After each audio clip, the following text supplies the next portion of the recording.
ദാമ്പത്യത്തെക്കുറിച്ച് sir എഴുതിയിട്ടുള്ളതാണ്. ഹൃദയം കൊണ്ട് എഴുതുന്ന കവിത. പ്രണയാമൃതൻ ഭാഷ അർത്ഥമനർത്ഥമായി കാണാതിരുന്നാൽ, അക്ഷരത്തെറ്റ് വരുത്താതിരുന്നാൽ അത് മഹാകാവ്യം. ദാമ്പത്യം ഒരു മഹാകാവ്യം.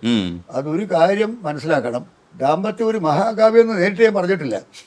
അക്ഷരത്തെറ്റ് വരുത്താതിരുന്നാൽ നോക്കാം, അത് മറക്കരുത്. അതെ, അങ്ങനെയാണെങ്കിൽ നോക്കാം. അതെ അതെ. ഹൃദയം കൊണ്ടെഴുതുന്ന കവിത.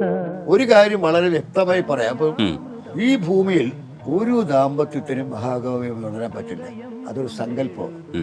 കവി സ്വപ്നം കാണുന്നവര്, സ്വപ്നം കാണാത്തവൻ കവിയല്ല, അവന് പറ്റില്ല. സ്വപ്നം കാണുന്നവരെ കവി, അവന് സ്വപ്നം കാണല്ല, അവന്റെ സ്വപ്നമാണ് കവിതയായിട്ട് മാറുന്നത്.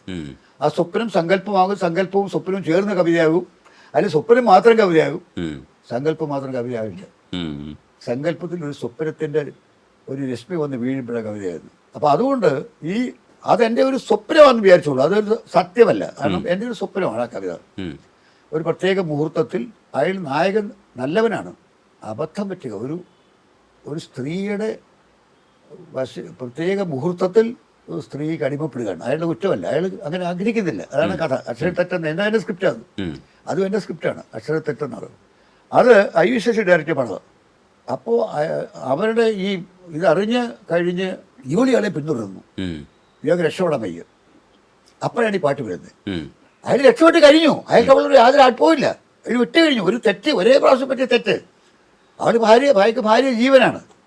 ആ സന്ദർഭത്തിലാണ് നമ്മൾ ഈ പാട്ട് വരുന്നത്. ദാമ്പത്യത്തിന് ഖണ്ഡകാവ്യം പോലും ആകാൻ പറ്റുന്നില്ല, സത്യം. പിന്നെയാണ് മഹാകാവ്യം. അത് പിന്നെയല്ലേ മഹാകാവ്യം. ഈ അമ്മയെക്കുറിച്ച് അമ്മയല്ലാതൊരു ദൈവം ഉണ്ടോ എന്ന് പറയുന്നത് സ്വന്തം അമ്മയെക്കുറിച്ച് തന്നെ ആലോചിച്ചിട്ട് എഴുതിയത്. എൻ്റെ ആത്മകഥയായ ജീവിതം ഒരു പെണ്ണുകൾ, അത് മുഴുവൻ വായിച്ചു കഴിഞ്ഞാൽ മനസ്സിലാകും. അത് യഥാർത്ഥത്തിൽ നായിക എൻ്റെ അമ്മയാണ്. എൻ്റെ ആത്മകഥ എന്ന് പറയുന്നതിനെക്കാട്ടും എൻ്റെ അമ്മയുടെ കഥയാണ്. അത്രമാത്രം എൻ്റെ ജീവിതത്തിൽ അമ്മ സ്വാധീനം ചെലുത്തിയിട്ടുണ്ട്. ഈ മദ്യപിക്കാത്തതും പുകവലിക്കാത്തതും. എനിക്ക് 10 വയസ്സ് ആകുന്നവരെ എൻ്റെ 4 അനിയന്മാർ മരിച്ചുപോയി. എൻ്റെ 2 ജ്യേഷ്ഠന്മാരുണ്ട്. നോവൽ എഴുതിയ PV തമ്പി, കൃഷ്ണപുരത്ത് എഴുതിയ PV തമ്പി, അത് രണ്ടുപേരും PG തമ്പി. രണ്ടുപേരും വക്കീലന്മാരായിരുന്നു. അപ്പോൾ രണ്ടാമത്തെ കാലം നോവൽ എഴുതിയിട്ടുണ്ട്, PG തമ്പി നോവൽ എഴുതിയിട്ടുണ്ട്. അപ്പോൾ ഇവർ രണ്ടുപേരും എഴുത്തുകാരാണ്. അവർ ജനിച്ചു കഴിഞ്ഞ് ഞാൻ മൂന്നാമനാണ്. അത് കഴിഞ്ഞ് 4 ആൺകുട്ടികൾ മരിച്ചുപോയി. എൻ്റെ ഇളയ 4 കുട്ടി ജനിക്കും, 2-ാം ദിവസം 3-ാം ദിവസം മരിക്കും. അപ്പോൾ എനിക്ക് 10 വയസ്സാകുന്നവരെ എൻ്റെ 4 അനിയന്മാർ മരിച്ചു. അപ്പോൾ എനിക്കൊരു നിത്യ ദുഃഖമായി. കാരണം വെച്ച് കഴിഞ്ഞാൽ ഞാൻ കാരണമാണ് എൻ്റെ അനിയന്മാർ മരിക്കുന്നതെന്ന് തോന്നുന്നത്. എനിക്ക് പ്രായം 5-6 വയസ്സായപ്പോൾ അമ്മ ഞാൻ ദേഷ്യത്തിൽ പറയും, എൻ്റെ പിന്നാലെ ആരും വന്നതേടാ, കഴിവോടെ പോലെ നീ വന്നതെന്ന് ചീത്ത വിളിക്കാം അമ്മ, വഴക്ക് പറയുമ്പോൾ. അപ്പോൾ എനിക്കൊരു തോന്നൽ ഞാൻ കാരണം എൻ്റെ അനിയന്മാരെല്ലാം മരിക്കുന്നത്. അതൊരു വലിയ ദുഃഖമായിരുന്നു. അപ്പോൾ അതുകൊണ്ട് ഈ 10 വയസ്സിൽ എനിക്കൊരു നേട്ടം കിട്ടിയ അനിയന്മാരില്ലാത്തതുകൊണ്ട് 10 വയസ്സിൽ അമ്മയുടെ ഇളയ കുട്ടിയായി. അപ്പോൾ 10 വയസ്സിൽ എൻ്റെ അനിയത്തി ജനിക്കുന്നവരെ അമ്മയോടെ ഞാൻ ഉറങ്ങുന്നത്, അമ്മയോടെ കിടക്കുന്നത്.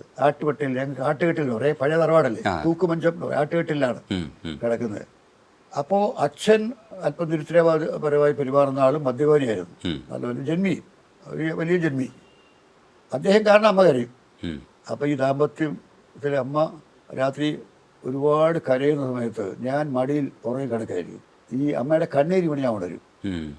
അപ്പം ഞാൻ അമ്മയെന്ന് വിളിക്കും. ഞാൻ അമ്മ എന്തിനാ അമ്മ കരയെന്ന് ചോദിച്ചു. അപ്പോൾ അതമ്മ ഒരിക്കൽ പറഞ്ഞത്, എനിക്ക് 10 വയസ്സായി, ഒരു കാര്യം ഓർത്തു, എൻ്റെ കണ്ണീര് നിൻ്റെ മുഖത്ത് വീണതുപോലെ നിൻ്റെ മോൻ്റെ കണ്ണീര് നിൻ്റെ ഭാര്യയുടെ മുഖത്ത് വീഴാൻ ഇടവരുത്തരുത്, നീ കുടിക്കരുത്. അച്ഛൻ്റെ മദ്യപാനാണെന്ന് ദുഃഖിപ്പിച്ചത്, അമിതമായ മദ്യപാൻ. അപ്പോൾ അത് ഞാൻ ഇന്ന് വരെ പാലിച്ചു. ഗ്രേറ്റ്. അങ്ങനെ മദ്യപിക്കാതെ തന്നെ ഞാൻ എൻ്റെ അമ്മയോട് വാക്ക് പാലിച്ചു. അതുകൊണ്ടാണ് മദ്യപിക്കാത്ത. അല്ലാതെ സിനിമയിൽ മദ്യപിക്കാത്ത അവസരങ്ങളുണ്ട്. മദ്യപിക്കാത്ത എനിക്ക് അനേക അവസരങ്ങൾ നഷ്ടപ്പെട്ടിട്ടുണ്ട്. അനേക അവസരങ്ങൾ, ബിസിനസ് ബന്ധങ്ങൾ മദ്യപിക്കാത്തതോട് തകർന്നിട്ടുണ്ട്. ഞാൻ മദ്യപിക്കില്ല, നമുക്കൊരു പാർട്ടി വരും, നമുക്ക് സംസാരിക്കാം ബിസിനസ്. ഇല്ല, ഞാൻ മദ്യപിക്കില്ല, ഇയാളെ കൊണ്ട് കൊള്ളിക്കില്ല എന്ന് പറഞ്ഞ് വിട്ടവരുണ്ട്. മദ്യം കൊണ്ട് നേടാവുന്ന പലതുണ്ട്. നിങ്ങൾക്ക് 1 ലക്ഷം രൂപ നേടാൻ കഴിയുന്ന ഒരു കുപ്പി മദ്യം കൊണ്ട് നേടാൻ പറ്റും. ഇതൊക്കെ എനിക്കറിയാം, പക്ഷേ വഴിയെ പോയില്ല. അത് വേണ്ടെന്ന്. അതെ, അത് അമ്മയെ ഓർത്ത് അങ്ങനെ ചെയ്തത് നന്നായി. ഫിലോസഫിക്കലി പാട്ടിൽ തൽക്കാല ദുനിയാവ് കണ്ട് നീ മയങ്ങാതെ എപ്പോഴും മരണം നിൻ കൂടെയുണ്ട് മറക്കാതെ എന്ന് പറയുന്നുണ്ട്. അത് ഒരു വിളിച്ചു പറയുന്ന പോലെ ആണ് ആ പാട്ട്.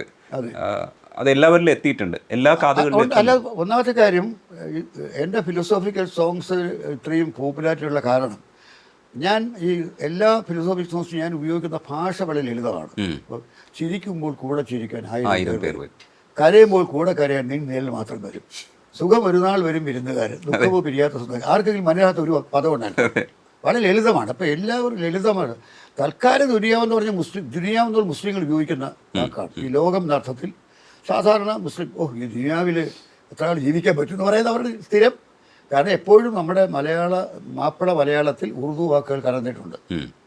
ഉറുദു അറബിയുടെ പറഞ്ഞിട്ടുണ്ട്. അപ്പോൾ അതുകൊണ്ട് തൽക്കാല ദുനിയാവ് ഇന്നത്തെ ഇന്ന് കാണുന്ന ലോകം കരുതി മയങ്ങാതെ എപ്പോഴും ഇപ്പം നീ സന്തോഷമായിരിക്കും, നിനക്കിപ്പോൾ ഒരുപാട് സ്വർണം കാണും, പണം കാണും, പക്ഷെ എപ്പോഴും മരണം നിൻ കൂടി കൊണ്ട് മറക്കാതെ. കാരണം നമ്മൾ ജനിക്കുന്ന നിമിഷം പോലും മരണം നമ്മളുണ്ട്. അതെ, അതിനേക്കാളും ഒരു പടി മുകളിലാണ് സുഖം എവിടെ, ദുഃഖം എവിടെ, ആശ എവിടെ. അവസാനം ആശയും നിരാശയും ഒക്കെ എന്താണ്? അതും സുഖമേട് ദുഃഖമേട് വിലയ്ക്ക് വാങ്ങി വീണ ആ പാട്ടിലൊരു വലിയ പ്രത്യേകത ഉണ്ട്. പറഞ്ഞാൽ എൻ്റെ ഗുരു നിർമ്മിച്ച സംവിധാനിച്ച പടത്തുകൂടി ഞാനിത് പാട്ടാണ്. വിലയ്ക്ക് വാങ്ങി വീണ പി ഭാസ്കരൻ നിർമ്മിച്ച ചിത്രം, അദ്ദേഹം സംവിധാന ചിത്രം. എന്നോട് പറയുക കഥയും സംഭാഷണം എഴുതുക. കാരണം ഇതൊരു മ്യൂസിക്കലാണ്, ഒരു മ്യൂസിക്. അപ്പോൾ എൻ്റെ പാട്ടുകൾ അദ്ദേഹത്തിന് ആദ്യം പോലെ ഇഷ്ടമാണ്. എന്നോട് പറയും തമ്പിയുടെ നല്ല പാട്ടുകളാണ്, ഇതങ്ങനെ കീപ്പപ്പ് ചെയ്യും, മാറ്റരുത്, നല്ല പാട്ടുകളാണ്. ഇപ്പോഴും പറയും എന്നെ കാണുമ്പോൾ. അങ്ങനെ വയലാറാമ ഓയിൽമേനോട് പറഞ്ഞിട്ടില്ല, ഭാസ്കർ ഭാഷ മാത്രമേ പറഞ്ഞിട്ടുള്ളൂ. നിങ്ങളുടെ തമ്പി നോക്കിക്കോ, തമ്പി ഇവിടുത്തെ ടോപ്പ് എഴുത്തുകാരനാവും, നല്ല ഒന്നാം തരം പാട്ടാന്ന് പറയാം. അപ്പോൾ അത് എന്നോട് പറഞ്ഞു ഇങ്ങനെ കാക്കത്തമ്പരാടി എന്ന എൻ്റെ നോവലിനെ ഞാൻ സ്ക്രിപ്റ്റ് എഴുതി, അദ്ദേഹം ഡയറക്റ്റ് ചെയ്തു. അത് കഴിഞ്ഞ ഉടനെ അദ്ദേഹം പറഞ്ഞു എൻ്റെ അടുത്തോടെ തമ്പി എഴുതുന്നു, നമുക്കൊരു മ്യൂസിക്കൽ എടുക്കാം. നമുക്കെന്നാ പറഞ്ഞു, നമുക്കൊരു മ്യൂസിക്കൽ എടുക്കാം, ഒരു പാട്ടുകാരൻ്റെ കഥ കാണാം, തമ്പി എഴുതും, പിന്നെ പാട്ടുകൾ നമുക്ക് രണ്ടു പേർക്ക് എഴുതാം, നമുക്ക് മ്യൂസിക്കൽ ഹിറ്റാക്കണം. മ്യൂസിക്കൽ ഹിറ്റായി. അതിന് ഞാൻ എഴുതിയ പാട്ടാണ്. അത്ഭുതം എന്ന് പറഞ്ഞാൽ ആ പാട്ടിനും ഈശ്വരൻ ഒരിക്കൽ വിരുന്നിന് പോയി എന്ന പാട്ടിനും ചേർത്ത് എനിക്ക് ആദ്യത്തെ സംസ്ഥാന അവാർഡ്. അതായത് ഗുരുവിൻ്റെ ചിത്രത്തിന് വേണ്ടി എഴുതിയ പാട്ടിന് എനിക്ക് അവാർഡ്. ഗുരുവായിട്ട് മത്സരിക്കുന്നു, അതാ എൻ്റെ ഗുരുത്വം. അതാണ് സൂപ്പർ. ഈ ഒരിക്കൽ ഗുരുവിന് വേണ്ടി വീട് വെച്ച് കൊടുത്തിട്ടുണ്ട്, മദ്രാസിലെ വീട് ഞാൻ വെച്ചോ. ഭാസ്കർ മാഷ് അല്ല, നിങ്ങളിപ്പോൾ ആദ്യം എൻ്റെ കുറേ അധികം പറഞ്ഞല്ലോ കാര്യങ്ങൾ. 25 പ്രൊഡ്യൂസ് ചെയ്തു, 3000 പാട്ട് എഴുതി, 85 തിരക്കഴി പാട്ട് കൂട്ടത്തിൽ പറയാത്ത ഒരു കാര്യമുണ്ട്. മദ്രാസിൽ 10-30 വീടുകൾ വെച്ചു.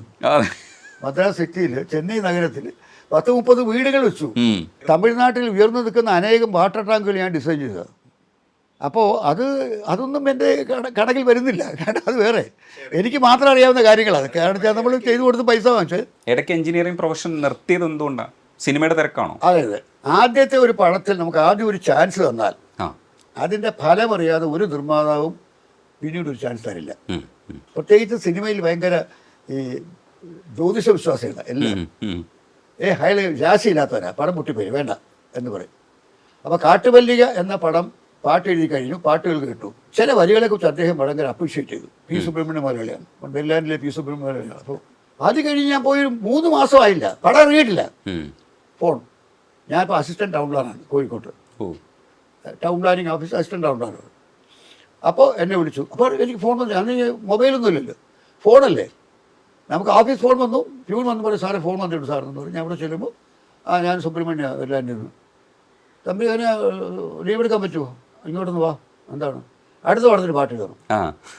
അപ്പം ഞാൻ പറഞ്ഞു മുതലാളി കഴിഞ്ഞ പടം ഇറങ്ങിയില്ലല്ലോ. അതാ ഇറങ്ങാതെ അടുത്ത പടം എടുത്തൂടെ. ഇതൊരു ഭയങ്കര ആദ്യ പടം കാട്ടുപടമല്ലായിരുന്നു, നമുക്കൊരു നല്ല കുടുംബ കഥ എഴുതുക, അതിനെ പാട്ട് എഴുതുക. അങ്ങനെ പ്രിയതമാണെന്ന് അടുത്ത പടത്തിൽ എന്നെക്കൊണ്ട് പാട്ട് എഴുതിക്കുക. അപ്പോൾ ഇത് എനിക്ക് കിട്ടിയൊരു വലിയ ഭാഗ്യമാണ്. വെച്ചാൽ എൻ്റെ പാട്ടുകളുടെ റിസൾട്ട് ജനങ്ങൾ എന്ത് പറയുന്ന അറിയാതെ എനിക്ക് രണ്ടാമത്തെ അവസരം കിട്ടുകയാണ്.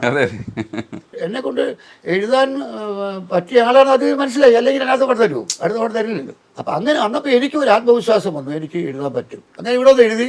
അപ്പോൾ തിരിച്ചു പോയി കഴിഞ്ഞപ്പോൾ എനിക്ക് അവിടെ ക്വസ്റ്റ്യൻ വന്നു ഡിപ്പാർട്ട്മെൻറ്റ്. അന്ന് ഇന്നത്തെ പോലെയല്ല, അന്ന് ഡിപ്പാർട്ട്മെൻറ്റിൽ പ്രൊഫഷണൽസ് എന്ന് പറയുന്നവർ വേറെ പണി ചെയ്യാൻ പാടില്ല. ഇപ്പം ഡോക്ടർമാരും എഞ്ചിനീയർമാരും വേറെ ജോലി ചെയ്യാൻ പാടില്ല, വേറെ പ്രതിഫലം വാങ്ങാൻ പാടില്ല എന്ന നിയമമുണ്ട്. അല്ലെങ്കിൽ ഇവരെ കൊണ്ട് പ്രത്യേക സാക്ഷരൊക്കെ വാങ്ങിക്കണം, മന്ത്രിയൊക്കെ വേണ്ട. അതൊക്കെ ഒരു വർഷമല്ലേ പറ്റുള്ളൂ, സ്ഥിരമായ പാട്ട് എഴുതാനാവുന്നില്ലല്ലോ. അപ്പോൾ അങ്ങനെ അപ്പോൾ എനിക്കൊരു ഡിഒ വന്നു, ഒരു തൂക്കിക്കൊല്ലുന്ന പറഞ്ഞൊരു കത്തയക്കും. ഞാനിങ്ങനെ തെറ്റ് ചെയ്തുകൊണ്ട് തൂക്കിക്കൊല്ലുന്ന മര്യാദയ്ക്ക് എഴുതുന്നൊക്കെ പറഞ്ഞ് കത്ത് വരും.